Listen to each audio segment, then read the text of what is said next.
Welcome back to Real Estate 101. Today we're going to continue our discussion on financial planning and talk a little bit about insurance, and I'm pleased to be joined once again by Jeff Gregory of Desjardins Financial. Jeff, welcome back to the show. Thanks for having me, Joe. So Jeff, what's going on here? I talk with my hands, and apparently I was talking too fast, so I pulled my shoulder. So today we're going to talk about insurance, and I want to ask you, in your opinion, does everyone need insurance? I believe everyone does need insurance somewhere along the lines. If you ask anyone, a widow who's needed money after a husband passed away, you look at somebody who had an injury and needs consistent income and so forth. I've never met anyone who was upset they got insurance money. I know there are people who aren't too happy that they give insurance money, but anyone who's ever had to receive the payment has always received it at a moment that they truly needed it. So is there a need for insurance? Certainly, there's always going to be a need. All right, Jeff, so let's talk a little bit about disability insurance. I would love to talk about disability insurance right now, Joe. Is it hard to get? No, it's not really hard to get. There's a lot of misconceptions about disability insurance. Most people may have them with their group plan or with where they work, but you have to be cautious. It's a weak type of disability plan. The accident has to happen at work. There could be definitions of disability. So one of the things with disability, even though you may have it, know what qualifies. Know the type of conditions that it is, because the last thing you want to do is need it and just have some form of situations or clarifications or exclusions or something that don't apply. Most disability companies will pay. They're legit. They're not trying to keep the money. But what it is they have rules. They have things within their contract. And for self-employed individuals, it's harder to get because it's always based on net income. Right. So what you have to do is you have to talk to a good insurance advisor who can ensure that your disability coverage doesn't affect the rest of your retirement planning, because an accident can really mess up the ability to retire, I think, as well. So yeah, you do need to worry about the disability coverage that you have. All right. So what about critical illness insurance? What is it and who can qualify for it? Critical illness insurance is when you have a heart attack, a stroke, a cancer, up to about 31 different illnesses, but we don't die.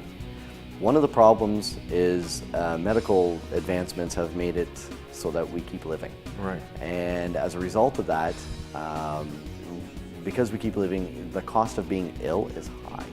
So what critical illness is effectively there for is to do a lump sum payout during diagnosis of one of these illnesses.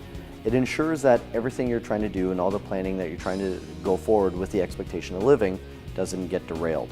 One of the biggest things that can affect everything I do for people and helping them save and invest and retire and everything we've talked about is health. The one thing that can derail everything is health.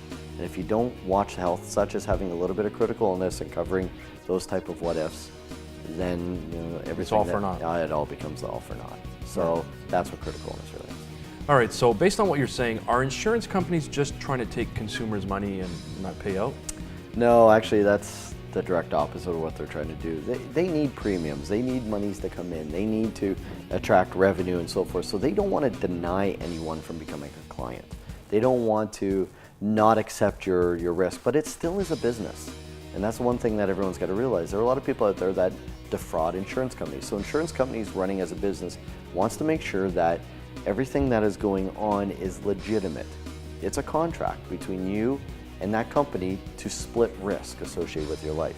So they don't want to not pay you. Right. What they want to do is ensure that you're not trying to mess Game up everyone else, because when somebody defrauds, everyone ends up paying for that fraud at the same time. So the insurance company is trying to ensure and make sure all of us isn't getting taken advantage of by one individual.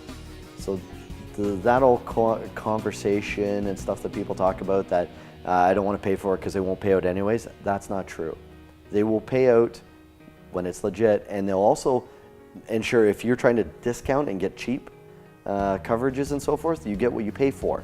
There's going to be loose terms, there's going to be weaknesses, etc., etc., etc. So just be conscious about your insurance planning around the whole retirement and financial planning, because it does affect how everything else goes. They want to pay, just make sure that it's legit, it's a business. All right, so how does this all fit into a financial plan? I don't know if you've ever seen it, and hopefully a lot of the viewers have seen the old financial pyramid. You know, it's supposed to be a pyramid, but we'll go like this. And at the base is always insurance. Basic savings, insurance, covering 3 months of your income. And the reason why that is that covers the what if. It's a strong foundation to everything that starts to build up. Most people want to start their RSPs and TFSAs, but truthfully you need to make sure your base is in there so that everything else can be done. There's a reason why the Egyptians didn't build the pyramids tip down, because it'll blow over. Right. All right, so the financial pyramid always starts there, and then you build your way up. All right, so for today's last question, do you have any other, or are there any other insurance coverages out there that our viewers should know about? There's actually quite a few, and sometimes that's what creates a lot of confusion and concern. There's long-term care insurance, in case you have to go to a nursing home or parents, and then you're not, no offense, I love my parents, I just don't want them living with me. So what this coverage does is ensure that they get some payments for that. Travel insurance, and then you had Rob on here talking about home and auto and stuff like that. So there are many different types, and the idea is from the individual and having the conversation is figuring out what is the best type. It could be disability that is best going to fit your needs, and making sure that you're paying the proper costing for the risk that's being taken on. All right, Jeff, good stuff. Thanks for coming on today's show. My pleasure. Thanks again, Joe. We'll see you next month. I look forward to it. Financial planning is the foundation of a good future. Get in contact with Jeff Gregory at Desjardins Financial. I'm your host, Joe Terceira. Thanks for watching, and we'll see you next time.